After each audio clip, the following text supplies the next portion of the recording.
Hello，大家好，我係阿鐘。以下呢個動作咧，我哋可以喺張床上面做，做完之後咧就瞓覺就好好噶啦。咁啊，處理咩咧？處理個腰痛同埋膝痛嘅。咁啊，第一個動作咯，睇一睇啦。咁啊，我要鬆我嘅右邊嘅 pat pat 先嘅。嗱，咁啊，你嗰隻腳咧可以咧一個90度直角啦，或者係斜45度都可以嘅。好，跟手咧，雙手咧就撳地下或者撳床啦。我比較建議大家喺張床上面做，容易做少少嘅。好，後腳就盡量拉後啲，就會感覺到咧右邊嘅 pat pat 咧係啦，會拉扯嘅感覺。好，跟住慢慢趴低啦。好，咁你可以搖擺下個 pat pat 先嘅，搖擺下嘅時候咧就令到嗰個血液咧充血去嗰個 pat pat 嗰個位置，咁啊變咗咧容易啲去伸展。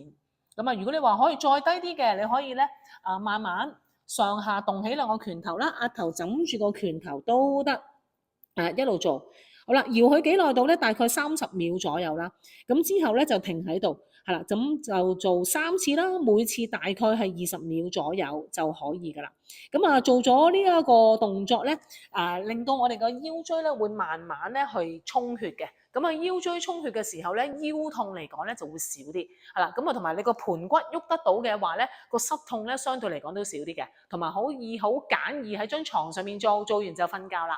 下次再見，拜拜。